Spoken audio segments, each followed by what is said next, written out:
Congratulations! You, yes you, are a genius. And not only that, you have the pure goal of helping make the world a better place. Go you! But you are doomed to fail.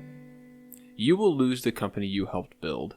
You will come to resent your closest friend, and your attempts to improve the world will be impeded by funds being revoked, constant setbacks on your projects, and your own failing body. Every time you try to move forward, you'll be pushed back. Every time you try, you'll fail. But wait, there's hope. Just when all seems lost, your drive and determination will kick in full throttle and you'll finally solve the problem you've been chasing for years. But this project, this success, this gift, it will change you. Your mind will shift toward darkness and revenge, and you'll turn your gift to humanity against them. This tale showcases the fall of the hero, the harsh reality of the path to villainy. Now, if you've played Insomniac's Spiderman, then odds are you already know who I'm talking about.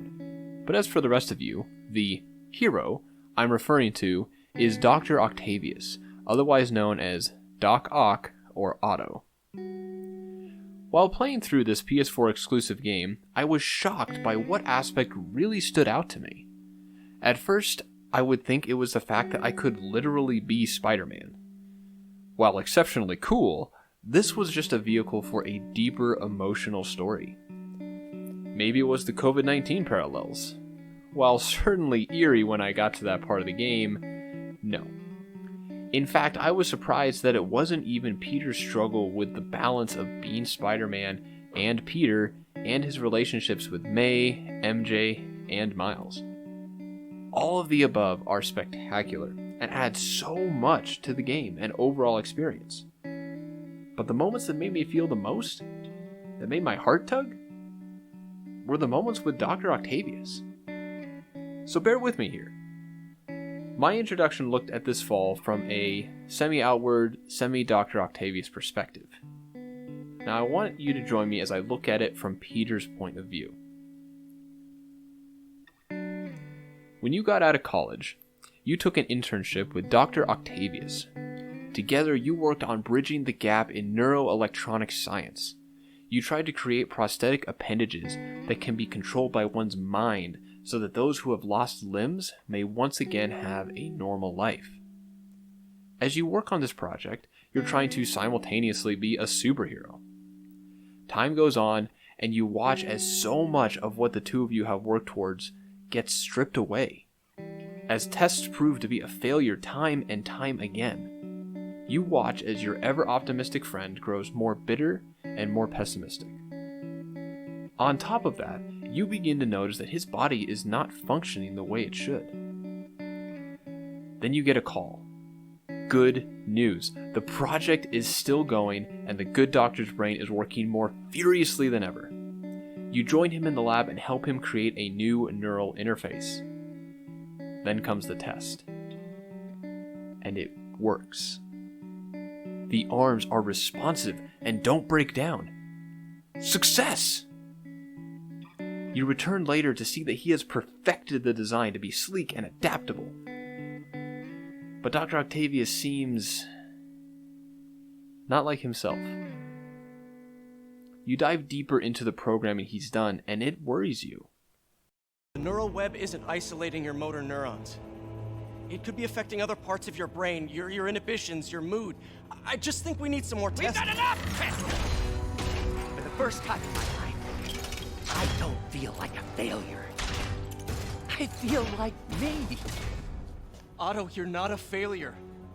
But this could permanently damage your mind. Please. This neural chip has a high risk of causing lasting damage to his mind. Now you talk to him and you think you've talked him out of rushing ahead too quickly. But soon you discover that he has orchestrated a mass breakout from the prison, stolen a chemical that can be used as a bioweapon, released said chemical, kidnapped the mayor and stolen the anti-serum for the disease that is spreading. You confront the doctor and try to bring him back from the dark abyss he has fallen into. But no matter how much you beg, he's gone. Consumed by his own ego, his obsession, and his villainy. Your hero has fallen. You are everything I wanted to be! You just threw it away! This story, this tragedy, is hard to watch and experience. As it unfolds before you, you hope it can be different. Anyone who knows the villains of Spider-Man knows from the beginning of this game what Dr. Octavius inevitably becomes. But you still hope. You're praying for the experiments to work. You're wishing for Peter to get through to him. You want him to succeed.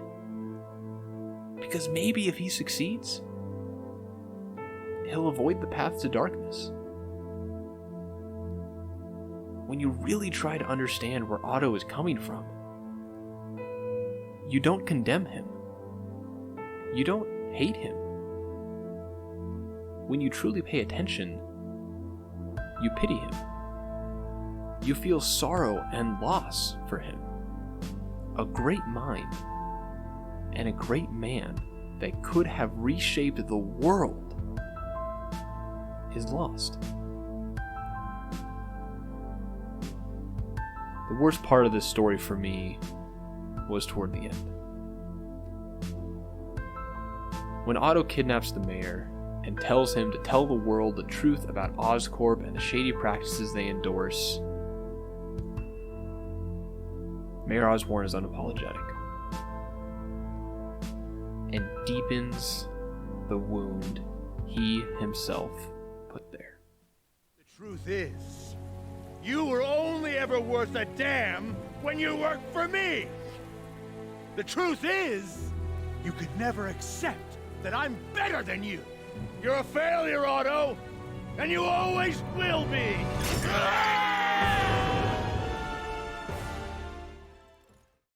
My heart sank when I witnessed this, and the emotion in Otto's face as he hears this,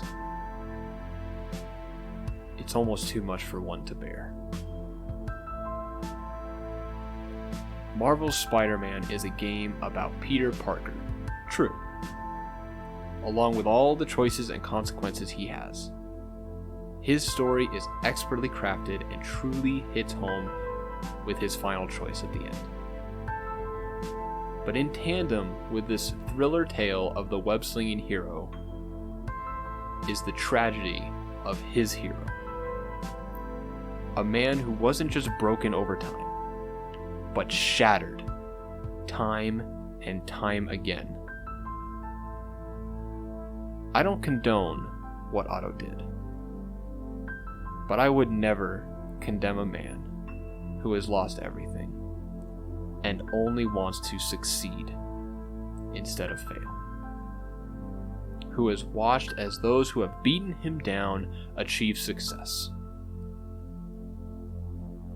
Doc Ock is a villain, but no one is born the villain.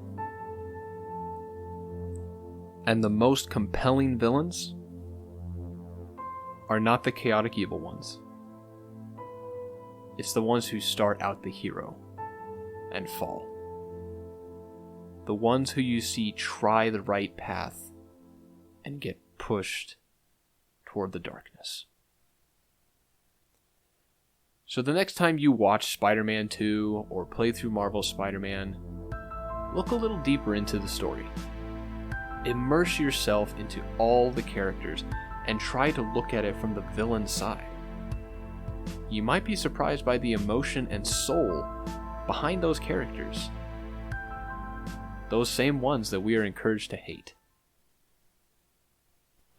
Thank you all so much for watching and joining me on the journey to the Rapture of the Deep found in Marvel's Spider-Man. Let me know in the comments what moments from this game, or a different one, stood out to you, and perhaps we'll get a chance to explore them the next time we delve into the ether.